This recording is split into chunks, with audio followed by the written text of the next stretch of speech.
할렐루야, 김양일 목사입니다. 오늘 5분 설교는 40년 광야길의 교훈이라는 주제로 말씀을 전합니다.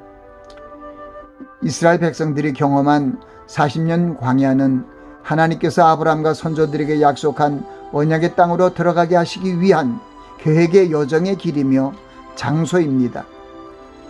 하나님의 약속과 명령을 불신한 이스라엘 백성들과 그 자손들이 하나님의 명령을 지켜 도를 행하며 그를 경외하도록 하시기 위해 시험하며 교육하는 훈련의 장소입니다.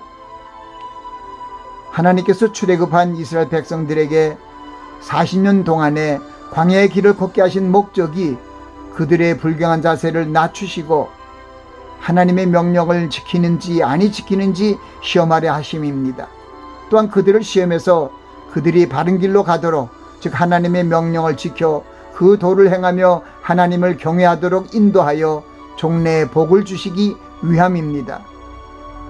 성경은 이스라엘 백성을 광야의 길로 40년 동안 걷게 하시고 하늘로부터 만나를 내려 양식으로 먹으신 것은 사람이 떡으로만 사는 것이 아니요 여호와 입에서 나오는 모든 말씀으로 사는 것임을 알게 하려 하신 것이라 기록하고 있습니다.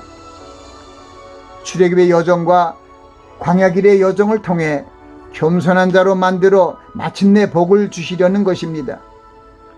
430년 동안 종살이하던 이스라엘 민족을 애굽으로부터 구원하시고 그들 선조들에게 맹세한 가나안 땅으로 인도하시려는 하나님의 사랑과 은혜를 망각하고 망언을 한 그들의 요구대로 광야에서 죽게 한 것은 당연한 것입니다. 그러나 그들의 선조들에게 맹세한 가나안 땅을 그들의 자손들에게 주시기 위해 그들을 교육하는 40년의 광야의 길을 준비하셨습니다.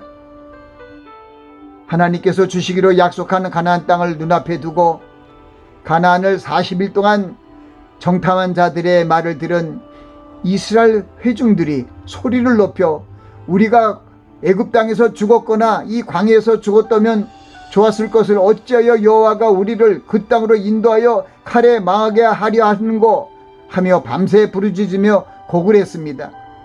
이를 목도하신 하나님께서 부정적인 보고를 한 열 정탐꾼과 회중의 말대로 그들을 광야에서 죽게 하려고 40년 광야 길로 나아가게 했습니다.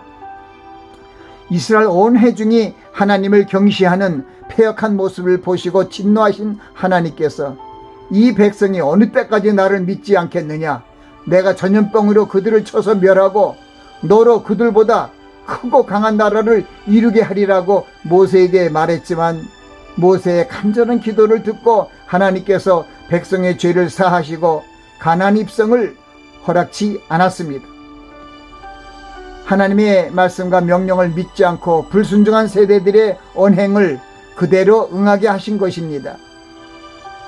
하나님이 택하신 선민이라도 하나님을 불순종하면 저주받게 된다는 사실을 후세대에 명백히 보여주신 것입니다.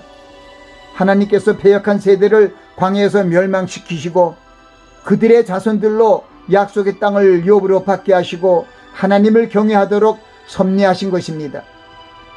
우리도 하나님보다 세상을 사랑하고 하나님의 말씀을 불순종하면 하나님께서 우리를 저주하시고 싫어하시고 버리실 것입니다. 그러나 우리가 하나님을 사랑하고 경외하면 하나님께서 우리를 사랑하시고 은혜를 주실 것이며 또한 하나님이 우리를 기뻐하시며 우리를 천국으로 인도하여 주시고 영생을 주실 것입니다. 신약시대에 사는 하나님의 선민인 그리스도인들은 구약시대의 하나님의 선민인 이스라엘 회중이 하나님의 은혜를 망각하고 그 말씀과 명령을 경시하고 불순종함으로 광야에서 죽고 멸망되었음을 마음에 깊이 새겨야 합니다. 하나님의 자녀라 할지라도 하나님의 말씀을 경시하고 불순종하면 하나님을 경외하지 않는 자로 낙인이 찍혀 멸망될 것입니다. 40년 광야의 길은 이스라엘 선민들에게 하나님을 경외하고 하나님의 율법과 규례와 법도를 알고 지키기 위해 호렙산에서 말씀을 선포하시고 그 하나님의 말씀을 지키며 교육하는 여정입니다. 우리도 하나님을 경외하는 법을 배우기 위해 성경의 말씀을 주야로 묵상하여 마음에 두고 그 말씀을 순종하기 위해 최선을 다해야 합니다.